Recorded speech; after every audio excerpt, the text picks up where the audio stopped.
Promised Neverland 2019, when three gifted kids at an isolated, idyllic orphanage discover the secret and sinister purpose they were raised for. They look for a way to escape from their evil caretaker and lead the other children in a risky escape plan. True. So that's just season 1 synopsis, because they didn't talk about season 2 yet. Yeah, because season 2 is out. It's actively coming. It's happening. It exists. Yes. It just makes me very sad, feelings. And I need to read the manga so that I know what happens. Is real, yeah. Because I started it. It was. I'm bad at reading. Please do definitely read the manga. The Promised Neverland. First of all, it's season 1. I will say I gave it a Golden Cloud Award when we were at Get in the Robot. We did this sort of end of the year ranking for our top 5 favorite anime. Back when The Promised Neverland came out, it genuinely was my top anime of the year. And so I gave it the Golden Cloud Award and explained that, to me, season 1 is one of the most accessible for anyone who is or isn't an anime fan to start A, watching anime, and B, become invested in a genuinely great plot. I think season 1 in many ways is perfection, from everything from the setup to the actual cinematography and direction, the sound editing, the performances, the plot, the voice acting. I am mainly a sub girl, but I've heard really great things about the dub as well. And if there is one warning, and I do want to give it, is that there is questionable representation of women of color in the Promised Neverland, because there is a character called Sister Crone, which feels a bit like a caricature. And if you know that and come with that in mind, it won't be as jarring. I feel like that is something that they should have put a tag on, because we did have a lot of conversations and Get in the Robot about that one, and still have them to this day on the Bot. That aside, the premise is amazing. And I came in to watch it blindly. Like, I had no idea. I had never read the manga. I hadn't even heard about the series. I only knew one thing. There are these children. They're happy in an orphanage. They love their caretaker, which is their mother in a way. Not their real mother, but the mother of that house. And for whatever reason, it's obviously an idyllic existence. It's a type of utopia. They're fed really well, which already that gives you the first hint something's up. Because if anybody's ever been in a school where the government provides food for you, you know that food is not good. That ain't good. The food's not good. Nobody cares. So if you're caring so much about the way you're raising your kids that there's like a filet mignon on the table, they had like legit, I think like truffle ravioli or something. I don't know. They were feeding these kids really well, and they were playing and physically active and studying and stuff. You start realizing that there's something wrong with the whole thing. And that's the entire mystery of it. First, discovering what's going on, which I don't know, would it be a spoiler for me to say what, like, kind of where it takes off in episode 1? We'll do a little bit enter of a spoiler town now, like immediately. I'll steer clear of it. I can steer clear of it. I can kind of just. Well, I think we can definitely enter spoiler town, because I think there's a lot to unpack, and so much of it is very specific to what is happening, and it is the first episode and is like the whole premise. I will say, anyone who hasn't watched Promised Neverland, please do.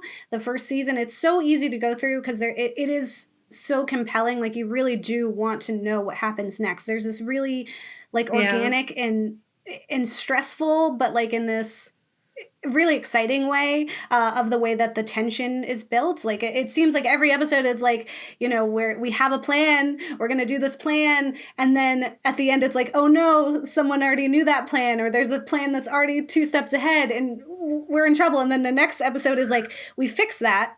So now we have a new plan.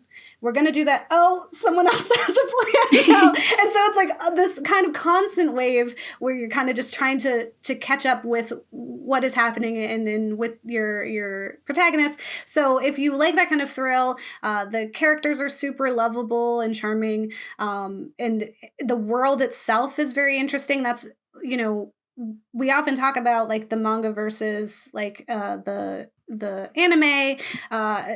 During this like series, we have like, especially like talking about like you should read Demon Slayer, but that's mostly because it's like you want more because you're like, let go. Whereas I think with Promised Neverland with the manga versus the anime is that you get so much more of the world too, and you get some more background that they're kind of skimping around in the show for season Rush 2. So through. we'll Yeah. definitely talk about that. Yeah. But definitely at the very least watch the first season and kind of get hooked on it, and then maybe you'll be conformed to a manga reader. But we will now enter spoiler town. So pause it, go watch the episodes, and then come back. Just season 1 is required. And to be fair, even if we enter spoiler town, I'm still gonna keep it as unspoilery as possible because I kind of already knew the premise or that bit of a spoiler of episode 1 coming in. And I actually think it adds to the tension to already know what's coming because they're hinting at it heavily. These children are being very well fed in an idyllic environment where they're kept away from the outside world. So the entire point is clearly the barcode, like the numbers on them. They've got numbers. They've got numbers Anyone on with number they tattoos have to go somewhere. is It's just very The Island. It's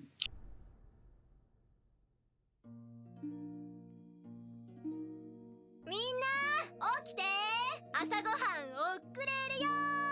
おはようエマ。おはようエマ。ここグレイスフィールドハウスは親がいない子供たちが住むところ。エマはハウスが好き？ハウスもママも大好き。母と慕う彼女は親ではない。共に暮らす彼らは兄弟ではない。全然届かないよね。手紙ハウスを出て行って誰一人よこさないじゃない。私書くね。手紙いっぱい書く。でもたった一つの事実が現実を覆す。みんなのこと絶対忘れない。あれは檻だ。きっと逃げられる。3人なら。あのレベルが一度に3人。ハウス史上初だって。いつか出てくんだな、こっから。12歳までにね。絶対に近寄ってはダメよ。門と森の奥の柵だけは危ないからって。あんなの嘘に決まってるだろ。あなたたち2人昨日門へ行った。置いていけない。ここに残せば確実に殺される。逃げよう、みんなで一緒に。私は折れない。決めたから。変えようよ世界。見つけなければ私たちが生き残る方法。約束のネバーランド。これ何？門だよ。中と外をつなぐもの。一体何から僕らを守ってるんだろう。Yeah. So you know that there's simply something going on beyond the walls of this orphanage. So let's start there. The orphanage has walls. They are in an enclosed area being raised. So I think you know where this is going in case you weren't before. Yes. And they're being well fed. Wink. Plumped up, if you will. Yeah. So there are horrific things happening outside. And since we've already done the spoiler announcement, essentially these children are being raised kind of like cattle to be sold, right? And every time that one of the kids gets adopted and they do a celebration, they like make an entire dinner and a whole shebang about the fact that one of the kids is finally getting adopted, and please send me letters when you get to your new home, etc., etc. They wear those cute little outfits. Their little hats. Oh, their little briefcase. Oh no. And they do their goodbyes and they're so excited. And these are really like you said, like these are such endearing characters. These are very beautiful, naive, young, like just sweet children. And then the main characters find out what's actually happening. And from then on, it's a race to survive and how to figure out how to escape this place when the world outside might potentially be even more dangerous, but there's no way to know. But the world inside is already deeply dangerous because it turns out that the people who are raising you, first of all, they're adults. So, and this is not one of those anime where you feel like there's a very clear disconnect from reality in most anime where the kids are having to solve everything and adults are kind of useless. I'm sorry, but it's true. It's like it happens all where the time. most anime would not exist if the parents showed up. That's all I'm saying. Where are the parents? Never there. But here, there are no parents. There's only the caretakers who are adults, and they're intelligent adults. Adults with an agenda. So when you start, and you're following the POV of the main characters, and one of the biggest advantages this series has is that it's an ensemble cast. So even though you're introduced to a main character, so to speak, which is Emma, technically you're also following everybody else and potentially some secondary characters who jump into the limelight later on. Like slowly throughout the series, as you go on with the episodes, more kids become like part of the plan to escape and find out how to survive. And they each kind of get their own motivations, their own secrets, their own mysteries. Like it isn't just that things are not what they seem. It's that nobody is who they say they are either. Yeah. So you never know who's on whose side. And plots are happening to try to escape and they get thwarted. But the obvious person might not be the person responsible. And you don't necessarily know until like later on. And that's just, it's just fantastic to be pulled along for that kind of ride when you don't know anything. So I would definitely highly recommend watching the anime season 1 first in its entirety and just enjoying that straight up because it is a masterpiece. It is perfectly executed first episode to last. And then after that, you can make a choice. You can jump into season 2 and experience that, which is its own thing right now. Yeah. Or you can decide to read the manga instead, and you will have a completely different story to enjoy and read. And both of them have their pros and cons. And I am, well, I don't know if luckily familiar with both or not, but I'm definitely familiar with both. And I definitely have some strong emotions about both of them. But yeah, like season 1, perfection. Like watch that with anyone you want. Someone says they're not into anime, make them watch The Promised Neverland. Someone says not into horror, make them watch The Promised Neverland. That was me. And here I am. So you see? It converts you. Yeah. It's like, it's so beautifully like done too. It uses colors in a perfect way that's very like, it creates this kind of eerie warmness. There's like all these light and darkness, like in the shadows, it's all dark. The light is very like centered on them. The music builds tension. But there was something that I watched a YouTube video called Why is Promised Neverland So Horrifying by a YouTube channel called Kato. And he pointed something out to me that I totally didn't even realize is that like, I don't know, Gabe, if you remember our conversation from Invisible Man, where the camera was like stalking them. Yeah. Yeah. Yeah. Where basically, yes. So their camera itself is spying on the main character. And you actually get that totally in Promised Neverland, where it always looks like someone's kind of like sneaking up around behind a bookshelf, watching them kind of make their schemes. I like totally didn't notice it till I watched this video. And it basically really works for horror in that like you kind of get this feeling that's done through the shots that make you very aware that nothing is safe, that anyone could be watching you, that basically all your moments where you think you're like able to make a plan and safe aren't real and someone is spying. So I just thought that was really cool. And they also used, I don't know if it's actually the Kubrick scare, but you look up through your eyebrows. They do that a lot, or make the eyes. Yeah. As someone who's like drawing a webtoon, I was like, this is so helpful to express fear, is making the eyeballs very tiny. I had no idea, and now I do. So it was very helpful in that way too. But it's so scary. Yeah, and so scary. One of the things about those camera angles too is that it's not just done for effect. It's done because there might potentially be specific characters doing the spying, and you never know who's the camera at that point. Because I think some anime, if they apply that, if a director applies that, you assume at the end of it that it was the villain all along and that there's only this one villain. But in The Promised Neverland, because there are so many things happening, there are so many kids. There are 2 sisters, well, one mother and a sister at one point. Like, there are so many different characters who could potentially be spying or spotting things. It's never clear who is the one spying what. So some scenes get seen by someone, and then others are someone else.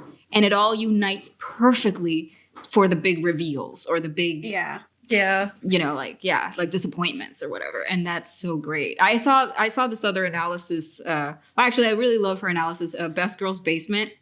And she's also obsessed with The Promised Neverland, and she has some really great deep dive analysis videos on it. And one of the things that I remember she pointed out was precisely that even the use of elements in specific scenes is on purpose. Like if you thought you saw a fruit on a plate in one scene, and then they're still having a conversation, but the fruit is gone, those are the indicators that these are happening at different times. or that this is happening because someone took the fruit. Yeah, like every little detail is meticulously planned. There's not a single accidental element within the frame of season 1. It's just really great. When art's intentional, that's like so exciting. Yeah. And it's also like, because it's a reflection of how, like, there isn't just a plain one answer to it as well. Like, there's not just like one type of villain and then you have your heroes, like you were saying. It's also like that this is a very complicated scenario, right? It's like, do we choose the devil that we know, or do we risk whatever is out there? And it's like, and then we don't know enough, right? And it's like, how we can't save everyone, or can we? Like, or, you know, what is doing, like, who do we trust? Who don't we trust? Because everyone is wrestling with those decisions. It's even to the point of like, who do we tell? Because we know that if we add another mind to our puzzle, then we're risking like someone also not being on our side or not being able to contribute. And so we only have these 3 people that we're working with, and that's already a challenge. Like, we don't even know what we're doing. And that was like, it's so exciting because, you know, we talked last week in our Demon Slayer episode about the complexities of seeing the other side, or like understanding and not necessarily empathizing, but like at least understanding where a villain is coming from. And I think you kind of get that a little bit at the end of season 1, where we get a glimpse into Isabella, the mother, and what her life was like. And even with Sister Crone, we got to see like what she went through and what was going on there, where I was like, you are not making me sympathize with this woman. Like, how can you put me, like, she is the villain. I'm so stressed right now. Like, how did you get from A to B? But it's so understanding. Exactly. It's like so understanding for that. And Kat had this like really good point about what these villains represent. Yeah, so basically I see the predicament that Isabella and Sister Crone are put into is just like, you're kind of fit with this reflection of what is self-preservation versus like what is right. So you have like Emma and the children who are very like way more altruism is their thing. Like they are okay sacrificing themselves for the better of each other. Where you have Isabella, who is very much self-preservation. I would argue even like reflectively on Sister Crone, she is more altruistic than I thought. Like initially I was like, wow, she really was like put in the pen and the thing, like, you know what I mean? Like she was like really doing some stuff to like help the kids. And I did not realize that until season 2. And even though like, it's probably different in the manga, but I was like, what? I thought she, like, I knew she was struggling, but I had no idea like she was like really helping to the extent that she did. But you really have this like reflection on humanity of like what kind of people will use self-preservation to survive, like literally just for the sake of surviving, and like people who are more altruist use altruism, which I'm probably using the word wrong, but who will like try to take care of other people at the own expense of themselves. And you kind of like see that with the kids versus Isabella. You also have like this idea that like you have like Ray, who is very much like, we can't save everybody. And like, that's a very pragmatic or like logical way to look at the situation that's horrible. And then you have Emma, who's like, absolutely not. And you have Norman, who's like on the edge. So it's kind of like, I remember watching that one movie, Gabe, I forget what it's called. It had all the teenagers. They were all Gen Z. Murder Time. All the... Assassination Nation? Yes, Assassination Nation. Where you basically have like... I totally lost my train of thought. Why does that sound like Battle Royale? It wasn't quite like that, but towards the end, it's a little bit of that assassination. Kat, another part of that element too is like the age of them too, specifically because like even with Emma and Ray being the same age, right, or relatively the same age, Ray remembers. He's everything. known his whole life. Yeah, so he because he remembers, he in a way is older. Like his memory is older, right? And he has seen the world for what it is and kind of is influenced by that. So I think there's a little bit of that too. It's just like there's a purity with Emma as well, and some of the other kids she has are hope. just like, yeah, like the world hasn't messed you up enough. Like you haven't seen just quite how evil it is to get messed up enough. But I will say she does seem to persevere even after she's getting. She channels that to fine older kid anxiety that I related to very hard, when you're like, the weight of everything and expectations and survival are all here, and I don't know what to do with them except for to just keep going and hope that everything I'm doing is enough, because if it's not, like, literally people will die, and that's like really stressful. But I think it's very human. Yeah. And continuing your point, which I wasn't sure if that was your point or not, but it gave me a point now, of presenting these three characters where all three of them have a completely different outlook.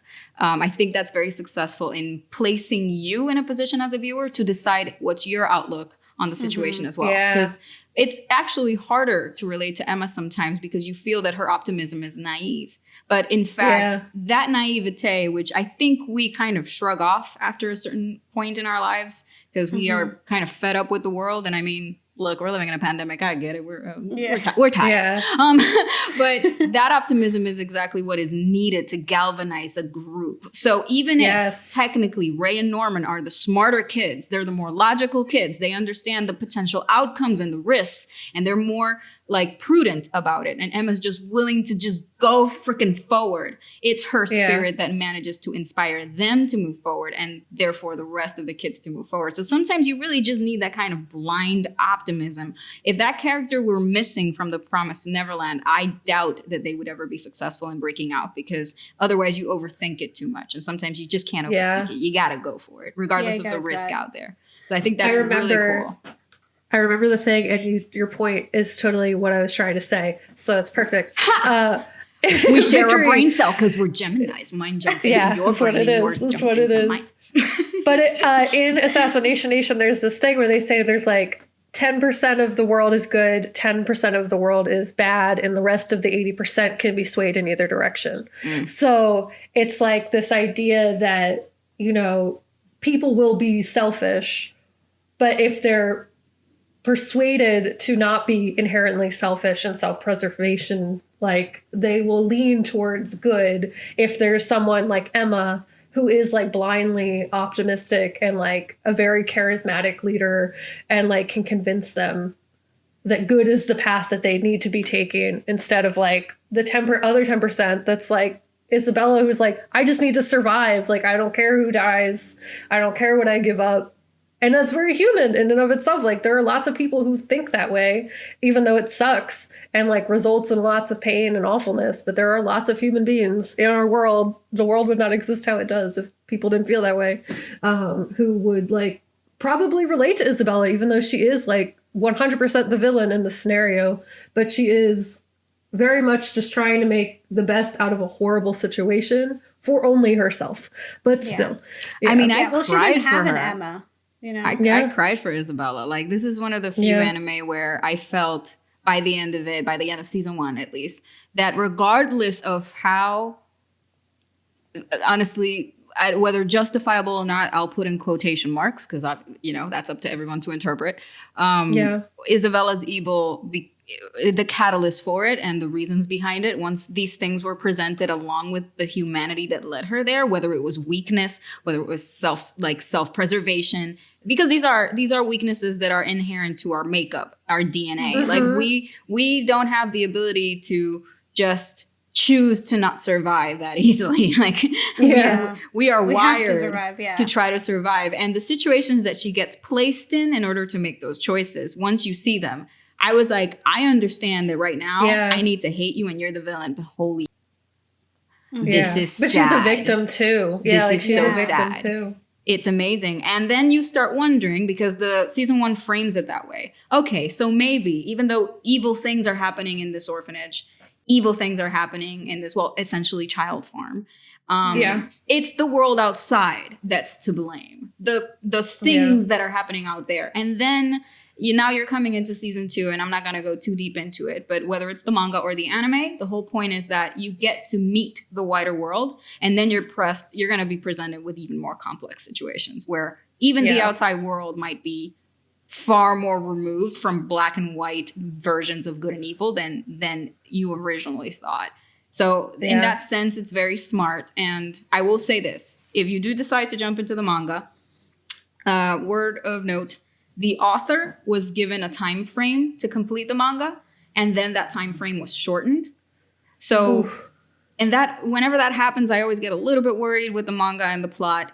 Stick with it. It's still good, but you can tell at some points that there was a wider story that she wanted to tell. And whether or not we get it in the end, We don't know. And the anime just decided to completely go in a completely different direction. So imagine that there are two different series. If you jump into season 2 of the anime, starting from, I think, episode 3, 4, around there, you're watching a different story. It's not at all what the author wrote, but the author did approve it. So there are theories. Lots of theories. Yeah, it's definitely like, it feels rushed. It feels like it feels to me like they're under some kind of constraints that we're not seeing, that they're like, we have to do we have to put all the stuff here because we don't know if we're going to be able to tell it all. Like, are we going to end up with something like Lost? You know? They're not even trying to tell it. Like, and that's the part that I do want to clarify for anybody who's still who hasn't really kept up with what's going on there between the manga and the anime. There's a lot of confusion. If you're watching the anime, it is going to feel rushed. It does kind of diverge away from the manga, but it's not necessarily because the studio is trying to rush the story in order to complete a season 2 and then 3, because that's something that I think would be the most natural assumption. But there are more things at play. The manga already ended, and the story being told in the anime is almost like an alternate story. It's not the same story at all. So it's more like the production studio and the current showrunners for the anime have decided to tell a different version of the same story. But it's more budget related than that. They are not going to have... it would really take a miracle or a very big sudden audience for a studio to justify the amount of money they need to spend to actually develop all of the arcs in the manga. Because they skip 3 arcs in season 2, and they're long. And they're complicated, and they're difficult to animate. Like, they're not simple plot things. Like, these are essential to world building and essential to, like, there are action scenes in there that I feel in the hands of the right director. Like that would just be like Studio Mappa, come at me.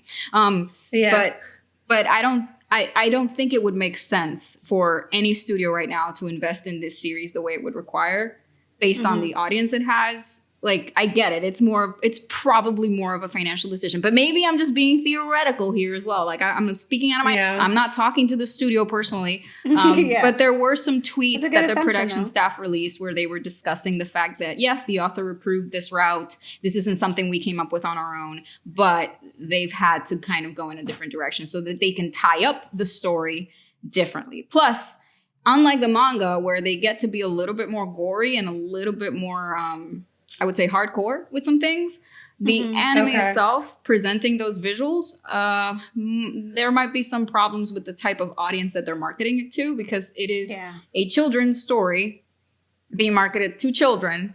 And the manga goes there. Like, the manga shows you, and I think we've already, implied that these kids are cattle. The manga shows you what that looks like visually. And it is striking. The manga is horror, for sure. Yeah. And that was one of the things that really struck me too, was because I started reading it after I had already started watching season 2. And I was like, oh, we I think, like, didn't even mention what the other, like, areas look like, what the other orphanages look like, and what those kids who are not as smart and beautiful as you are being treated like. And it definitely is like a representation of, like, how do we treat animals now, right? Like, how do we treat our chickens now? Yeah, it's exactly like that. And it's definitely like a you thought it was hard-handed cruel? Like, if you thought if you thought the orphanage was cruel, know this: those are the that's nice. Those are the Kobe beef of kids. Like, Kobe beef is raised where they're given sake baths and massaged so that you get that marble. But the rest of the kids are McDonald's.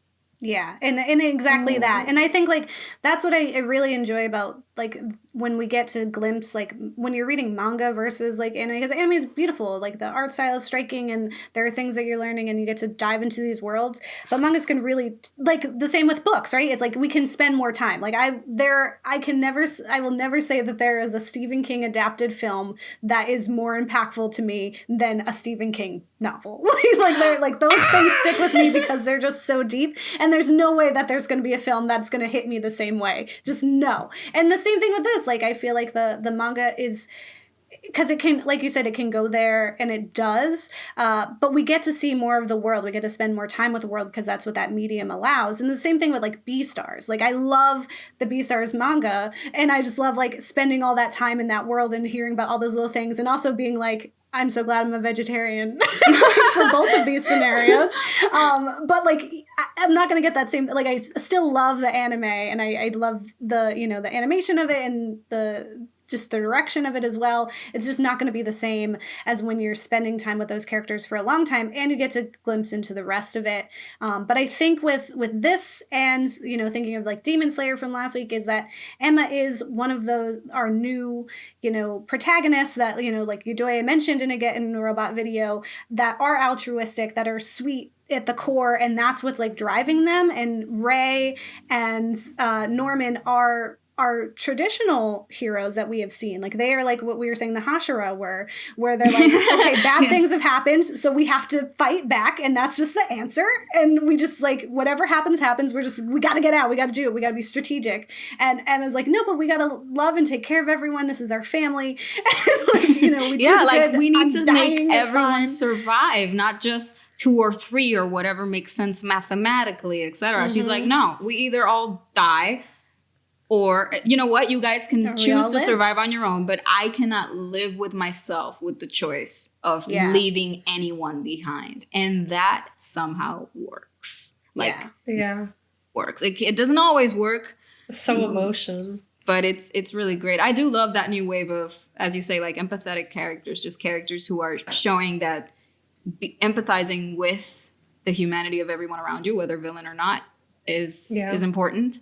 That people are complex. I hope they continue with that, because it's just a really nice trend to see, and I think we definitely need it now more than ever. We're definitely not in a place, I think, in our in our current generation's lives where not having empathy is going to help us. Yeah, and I think that, you know, the newer, like we mentioned, like the newer generation are more empathetic than I think most generations before them, and so it's nice to have. And it could be because of these anime. Like maybe, you know, we'll have, you know, kids in the future who will be even more pure and sweet because they're watching heroes that are pure and sweet, and they're not like, I don't have to just punch because I am the best at it. I will punch because I'm gonna save people, and I'm not gonna risk other people's lives because that's not my job. I mean, to be fair, we're talking about the Tide Pod Challenge generation, so let's not give it that much credit. We got a little more credit than that. We're all good. We're all Brad. We're all everything. We have the potential to be anything. It comes down to the choices individually we make, which is great. Yeah. Kat, do you have any last thoughts about Promised Neverland? The show was really effective for me emotionally, even though it like wasn't as good, arguably. But like I was just like, I've cried twice, and I don't understand why you're taking these sweet babies and making them all sad, and just like let people be okay. And that's not what the show's gonna do. It's not what the manga's gonna do, because the world sucks and it's awful. Because it's horror. And that's what we do. People are trash. Demons are trash. Everyone's we have Emma. trash. Yes, we have Emma. As long as we have Emma, we have a little bit of hope. We have a little bit of you know, a light at the end of the tunnel. Someone to hold everyone accountable for their to remind bad them selves. to be a person. Yes. Yeah. Just for anyone who wants to catch up with you, Cristal Marie, where can they find you? So you can definitely find me first on our Anime Club channel, Beyond the Bot. Again, we used to be Get in the Robot, but now we are beyond it. So Beyond the Bot on YouTube and on Instagram, where we're also doing IGTV series originals, and on Twitter, where all of the hosts take a day to pilot the Twitter. And by the way, we do drunk anime reactions on IGTV. And the next one I have slated is for Elfen Lied. So a freaking horror again. So you see, they hate me there. There's a vendetta. And so the horror saga continues. I've never watched Elfen Lied for that very reason. I knew that it had horror elements, and I'm like, no, I'm not gonna watch that. No, I like the song, but that's it. But here I'm gonna have to. Such a good song. Guess who challenged me? Dory. That's right, the person who was on this podcast. I blame you directly now. So yeah, go ahead and find me there crying, essentially. And you can also find me everywhere on the internet. I am Cristal Marie with an I, so CristalMarie, because my mom was feeling fancy and went for Marie in French. I don't know. She was reading a novel. So yeah, you can definitely find me everywhere at Cristal Marie, and I'm also doing The Twist and Midnight Geek Diner. But definitely just go to my Twitter or my Instagram. That's where I spend most of my time hanging out, and we can just talk about it, talk about horror, talk about crying about horror. Check out your TikTok. Oh yeah, I watch your TikTok. Oh yeah, I'm on TikTok, also Cristal Marie. So I like took all the real estate, guys. Don't even try me. I got Cristal Marie on Twitch, everywhere. That's good. That's good. Awesome. Well, thank you so much. It's been such a blast to hear you and to enlighten you to your own truth. Oh, shut up. I hate you right now. Thank you. Yes. You are. Fine. Fine. Yes. We can watch a horror film together sometime, maybe. But with Okay. that being said, Kat, Don't get married. don't eat your kids. Okay. Bye. Bye.